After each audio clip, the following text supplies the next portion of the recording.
Shalom, shalom, shalom.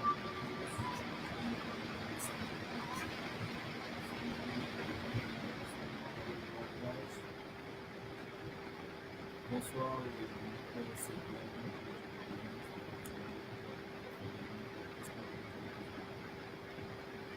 Ce matin, je reviens un peu pour parler de sujet politique et le désir de pouvoir partager avec vous où va l'Église. Je vais apporter une petite précision personnelle de mon Jésus. Parce que depuis ce matin, je vais pour méditer. Je me suis posé un certain nombre de questions. Et il m'a plu d'essayer de partager avec vous, de recueillir des avis par rapport à cette thématique qui est critique. L'Église, de plus en plus, nous constatons qu'elle est en train de chavirer, qu'elle est en train de s'égarer de sa mission première, qui est une mission de réconciliation de l'homme avec Dieu, et qui tombe de plus en plus dans autre chose. C'est à l'Église qu'on trouve le pire de nous en ce jours. C'est à l'Église qu'on trouve le plus de désordre de nos jours, le plus d'indiscipline, le plus de haine, de jalousie, de conflit. Rien à voir avec ce que le Seigneur nous a laissé. Le Seigneur nous a parlé d'amour, il a prescrit l'amour, il a passé tout son temps à nous exhorter à l'amour. Mais aujourd'hui, que sommes-nous en train de faire dans l'Église? Sommes-nous préoccupés aux intérêts du royaume? Pensons-nous à l'évoluer, à conduire le peuple de Dieu vers Dieu, ou alors nous sommes là pour nous faire avons-nous transporté le monde à l'intérieur de l'Église? C'est tant de choses qui ont suscité mon inquiétude ce matin et qui m'ont poussé à pouvoir partager sur une petite passage. Je vais nous inviter à ouvrir le livre pour ceux qui les ont, ou alors à ouvrir les oreilles pour ceux qui n'ont pas de lire ce texte de Matthieu chapitre 13, du verset 36 à 44. Je vais rapidement lire. Matthieu chapitre 24, verset 36 à 44.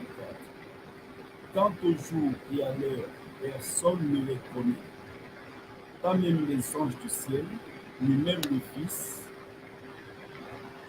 Mon Père seul les connaît. Ce qui est arrivé à l'époque de Noé arrivera de même au retour du Fils de l'homme.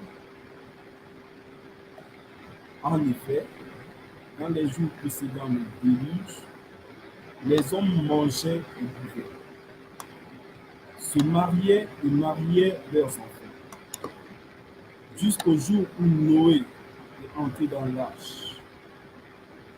Ils ne se sont doutés de rien jusqu'à ce que le déluge vienne et les emporte tous. Il en ira de même au retour du Fils de l'homme. Alors, deux hommes seront dans un champ, l'un sera pris et l'autre laissé. Deux femmes monteront à la meule, l'une sera prise et l'autre laissée. Restez donc vigilants, puisque vous ignorez à quel moment votre Seigneur vient. Vous le savez bien, si le maître de la maison savait à quelle heure de la nuit le voleur doit venir, il resterait éveillé et ne laisserait pas percer les murs de sa maison. C'est pourquoi vous aussi, tenez-vous prêts, car le Fils de l'homme viendra à l'heure où vous ne penserez pas. De la parole de Dieu qui est lue ce matin de notre maison. La Bible nous parle ici du retour de Jésus. Lorsque nous lisons dans le livre d'Apocalypse chapitre 22, il y a cette phrase qui nous dit « Voici, je viens bientôt ». Elle est citée 3 fois, je crois, dans le même chapitre. « Voici, je viens bientôt ». « Voici, je viens bientôt ». « Voici, je viens bientôt ». Frère, c'est de même que Jésus compare son retour à cette époque du déluge, à l'époque de Noé. Il fait cette analyse en faisant comprendre aux hommes que comme il est en train de s'en aller, il reviendra. Et ses disciples, dans leur inquiétude, lui demandent, mais quand est-ce que tout ce que tu es en train de nous annoncer va arriver? Lorsque vous parcourez le chapitre 24, vous allez vous rendre compte que Jésus a cité un certain nombre de signes, des guerres, des conflits, des tremblements de terre, des haines, des rivalités et tout le reste qu'il a cité. Mais là, il vient apporter une précision. Il dit à ses disciples, personne ne sait quand ça va arriver. Donc nous sommes avertis au préalable que Jésus reviendra. Mais personne ne connaît le jour de son retour. Ce qui signifie que même aujourd'hui, Jésus peut revenir. Même pendant que je suis en train de parler, Jésus peut revenir. Il y a plusieurs personnes qui parlent du rétablissement de la nation d'Israël. C'est vrai, on peut apporter une analyse assez subjective, objective du rétablissement de la nation d'Israël avant le retour de Jésus. Mais pendant que je priais une fois, et j'ai posé la question au Seigneur, le Seigneur m'a fait comprendre une chose. La nation d'Israël, elle est rétablie, non pas par un déplacement physique des Israélites, des Juifs vers leur territoire, mais c'est plutôt une question d'union des cœurs. C'est-à-dire au temps où les Juifs vont retrouver l'unanimité avec le reste d'Israël, Jésus reviendra. Tout le monde attend le jour où il y aura cette mobilisation vers Jérusalem, où tous les Juifs quitteront pour aller vers Jérusalem, où tous les hommes quitteront pour aller vers Jérusalem.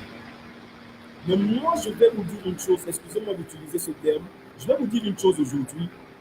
Ce mouvement est déjà effectué.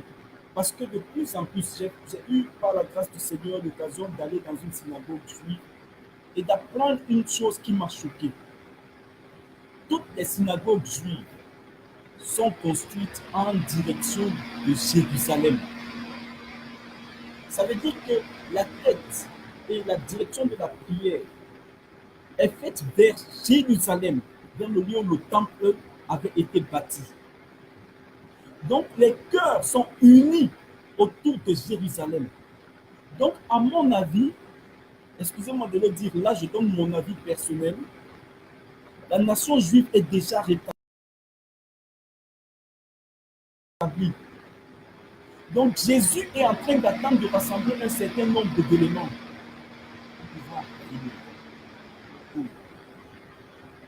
Mon frère, ma soeur, à tout moment, Jésus peut nous surprendre. Aujourd'hui, qu'est-ce que nous sommes en train de chercher dans l'église? Je vais choquer une personne en vous disant que les pasteurs ne sont pas des marabouts ni des féticheurs.